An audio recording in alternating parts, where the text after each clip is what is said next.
welcome to the overview of the new dinosaur feathered pack and also of the brand new update 6 for Jurassic World Evolution 2. In this video we are going to cover all the news that we have for the base game in the update 6 it is, and also we are going to have a deeper look at the animals that you can already cycle through in this beautiful new cinematic mode, which is already the first change. We have a new camera option, and that is a automated camera view. This is something we are going to begin with, and I'm just pressing the G button on my keyboard and that will reveal the options for the cinematic mode. You can see the capture mode is enhanced by a new camera type, and that is the cinematic one. You can basically cycle through a lot of different scenes, and you even have control over the fact what you want to do. So we can basically also say, you know what, we just do want to have no viewing galleries, we do want to have no transport.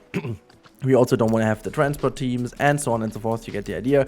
You can basically say everything else than dinosaurs you don't want to see.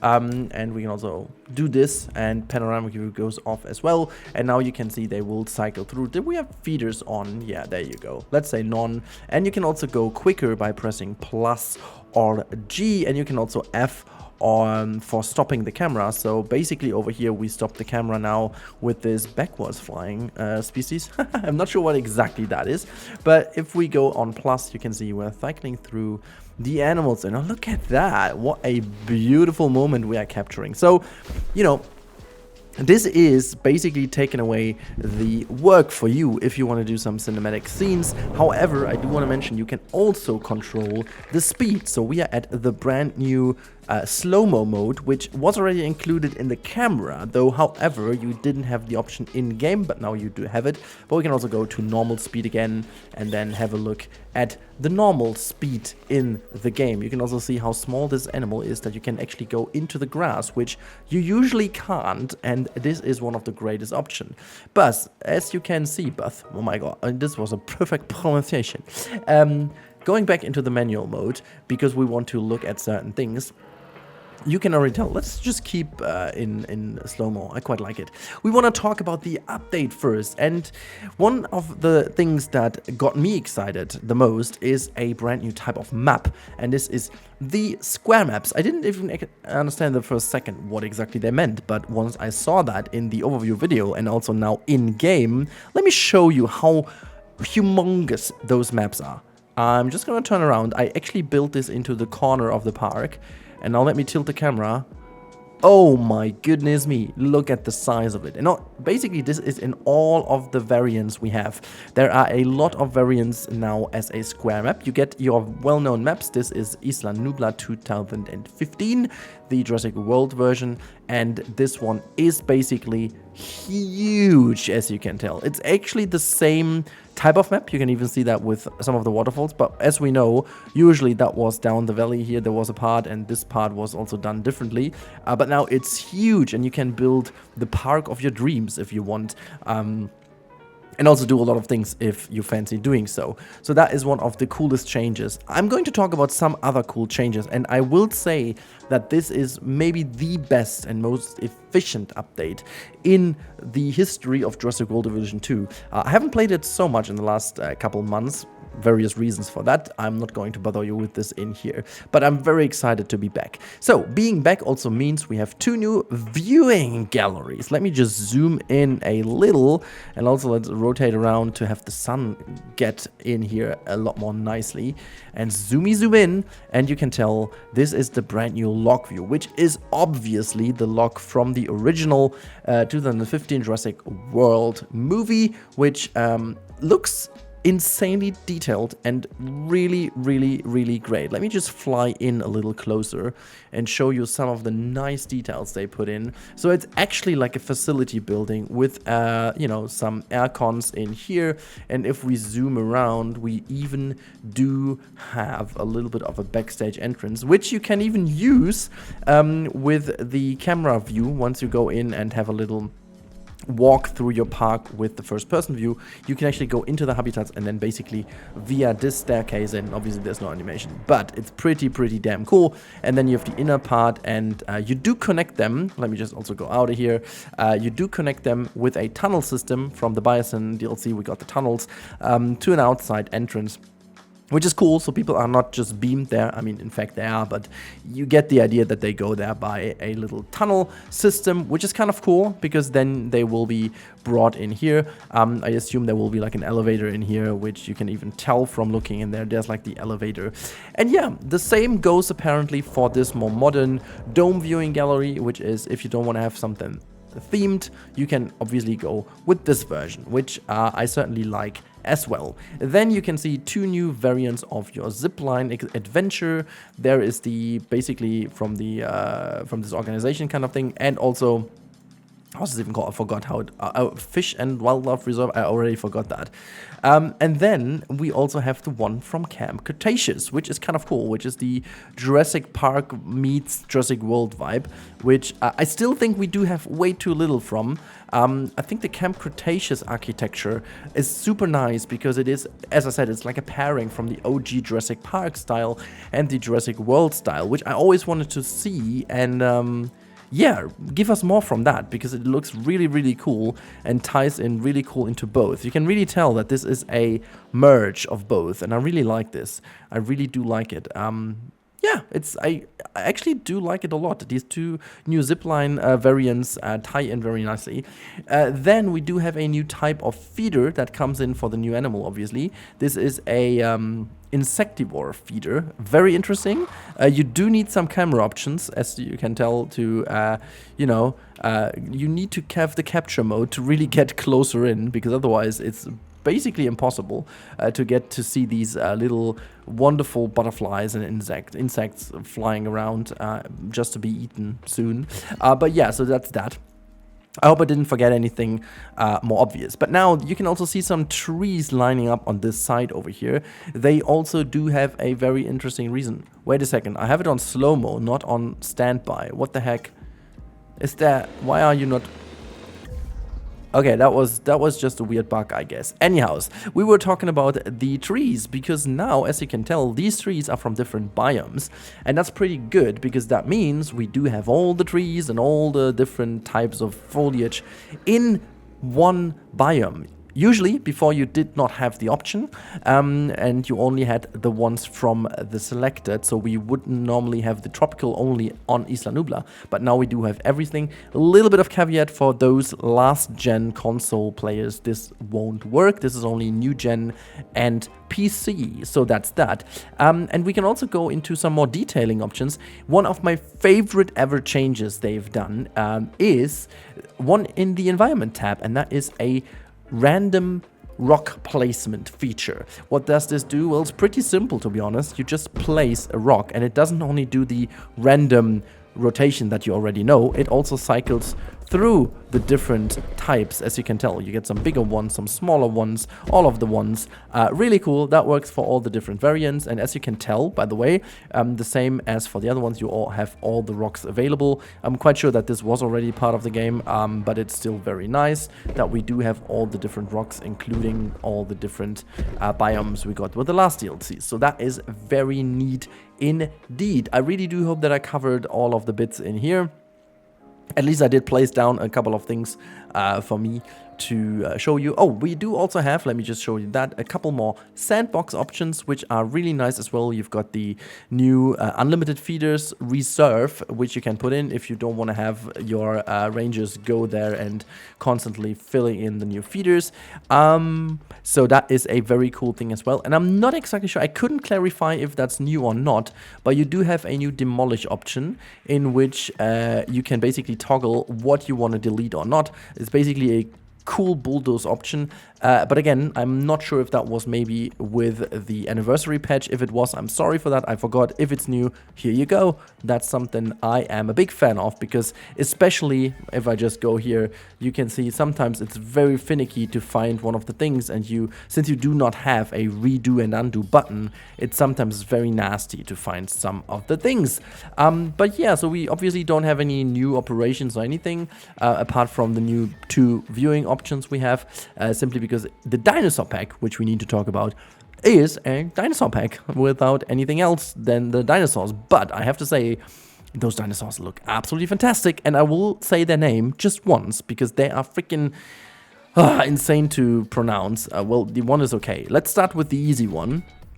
And that is the Utaranus. This is something I can still at least say somewhat nicely. And that is one of the, if not the largest feathered dinosaur that ever kind of existed. At least we all know that it fully existed. I'm not exactly sure, because the T-Rex obviously is assumed to be at least partially feathered as well. So yeah, whatever science is doing in the couple next years, we might not know it right now. But I gotta say, this dinosaur easily became one of my favorite dinosaurs in the game. It's definitely in my top 10. It might even be in my top 5. And this bad boy over here, or bad girl I should say, I can't. This one is the best combination. Let me just quickly share the information with you. I forgot where that was, with the treats. The cosmetics is a mangrove forest with the calcorana. I just completely am in awe with it. Let me just use the capture mode to get a bit of a better shot of that one. I mean, just kind of look at that. This is freaking fantastic. It is absolutely mind-blowing how nice the feather kind of assets look in here. I do have to emphasize on that so much, because the feathers are something that is not usually connected with the Jurassic World genre. I mean, they did something with the Pyroraptors and so on, but the accuracy of the animals is not always the best. But seeing the skin patterns in this type of feathery look is fantastic. I mean, we've seen it already with the Pterodactyls, but it's looking so good. Yeah, a couple more you can see over here. Then there's another beautiful variant with this one, a kind of almost albino looking with this, and a very brownish one here. Yeah, I really do love that. The animations are done very fine, very nice indeed. So wonderful looking dinosaur. Let's continue with the next one, which I totally will mess up the pronunciation, but that's okay, because you look fantastic as well. This is the Dinocarus, or Dinocarus, whatever, a pescivore and a herbivore in one, and it is fantastic looking. I also like this one a lot, especially with that type of tail. Big fan of it. I could even put myself down here to have some shadow. It's that huge. It's really nice. Also with a rather unseen skin pattern, gotta say. It looks really cool, really new. And this is also why I'm also a big fan of this version over here, because it's good looking. It's just a good looking lad over here. It's it's really nice. It's really, really nice. I'm not sure what else to say. It's a good-looking dinosaur. Let's continue our way through here. Also, while we keep them running, this one over there is a wonderful one as well, and that is the Sinosauropteryx. It's hopefully correct. It's so cute. It's one of the cutest. Can we also just get another? Let me just see. We need a bit of a different pattern just to ensure that we can see this wonderful little thing. Maybe white is not the best idea. How about this? Okay, we still have some grass on here. Okay, we still have grass on here. Is that because of... let me just get rid of anything else we have in. There you go. Still grass? Okay, whatever. I think we can just get it closer with the capture mode. There we go. I mean, we want to see this dinosaur. Look at that one. It's such a cutie. There you go. Just go a little bit further. Oh my goodness me. It's so nice looking. And look at that. It almost looked like a little, like a squirrel or something. It's so cool. Look, it's so good. Or like a lemur. It has something from a lemur. I know they're not in any way related, but it it totally looks like that. All right, we've covered those 3 in here. The I want to say habitat animals, but these are like the outside habitat. This is like the aviary one, and we do have another one in here. I'm just gonna search for one real quick. There's one in here. Let me just zoom in a little. There's the top. Oh, look at that. This is the oh my god, Checholopterus, with a wonderful Insectivore icon, because that is a brand new type of animal, the Insectivore one, and it's freaking tiny. It is like I'm not sure if it's a bat size. It would be a certainly very big bat, but you know, in comparison to all the others we have in game, it is a tiny one. You are tiny, but you are cute. You are very cute. I do have to say that again. Just pausing the game over here because it looks. Oh my god! Sorry, I'm stupid. I mean, just look at the pattern. It's so nicely done on these wings. It's kind of like, I mean, it's wings, and they do look a lot like a bat, but it's so good looking. Really good. The pattern is awesome. Can I also just stay with? Oh, look at that! There's one fly. Look at this. Look at the face on here. I assume, since they were pretty small, obviously, I assume that this is to scare away predators. Whatever this looks like from above has certainly vibes of some eyes and predator vibes with the colors and stuff on it. I am very excited about this one. Also, I want to say a little nug and a little hint to our friends at Frontier when it comes to Planet Zoo as well. We have very tiny things flying open in an aviary. I'm just leaving that here, okay? Certainly we don't have that in Planet Zoo. But okay, so you can see some of them. I'm a big fan. You can do a lot with those wonderful creatures, even if you use the smallest option of the aviaries, meaning just one, because they're so tiny, you can actually do certainly a couple of things with them. Anyways, let's go back into our cinematic mode and end the video just as we started it, because I want to draw a little conclusion. So, I'm a big fan of the DLC. I think it's very much subjective if you are emotional, if you are really much more into these types of animals. I personally do not have any connection to those animals as a Jurassic franchise fan, so they don't give me really a lot of, you know, things when it comes to this, because they haven't been part of any of the movies, or not, at least not as I know. But I'm a fan of the fact that they bring in a lot new and other species that we haven't seen, and that they actually do go away a little from the genre. I'm not sure if Universal still is so much involved that these animals somehow will make an appearance somewhere. I'm not sure, which would be exciting in a way, but it would also be kind of weird to be having this spoiled in a game. But that's fine. I don't want to go too much into this kind of discussion. What I do want to say, though, is that the way they look is absolutely fantastic. They do look so super nice.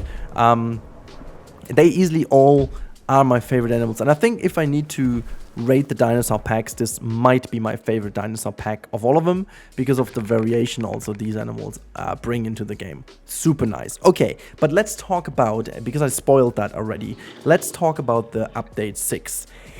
Update 6 is very much the one step they needed to make this game a really good game in vanilla. Now, don't get me wrong, there are a huge amount of DLCs you would need to have also all the buildings and stuff like that. However, Frontier did really listen to the community and the wishes of the community, especially the builders. There are so many small options they implemented into the game, and I just recently watched one of my first videos of the Jurassic World Evolution 2 game, because my my memory isn't that good, and I was impressed by how much the game has changed since. Certainly a lot more than Jurassic World Evolution 1 did in all its lifetime, and certainly more than I have expected. You could ask a question why that hasn't been in from the beginning, or at least some of it, but I might add that some of the things might have been inspired by the community, some others by the movies. Obviously, they had a little bit of an issue because of the release of Dominion a little bit later, so I do understand why they needed to keep certain things from the game, which was also due to the pandemic. Obviously, the movie has been pushed back, and simply, I want to say they have kind of covered some ground that they really needed to. So starting with now having all the different foliage options with the single placement items. I mean, imagine once the game was released, there was barely no single individual tree to be placed, and now we have such a huge range of trees. They again changed, I think, some of the hitboxes from the trees, making them even more placeable close to each other than the bulldoze option, which I'm still not sure if that was already in or not, but whatever. And then we have like the random rock placement, which is a really cool option that makes placements of rocks a lot more simple, a lot more quick, and you can just cycle through them. We've got the cinematic mode to do some cool shots, because we have a lot of people who do these kind of, you know, tours and safari tours and whatnot, and just like almost like a documentary. I'm a big fan of these videos, by the way. We have wonderful new dinosaurs, as I said, but just overall, it makes the game feel so much more finished now.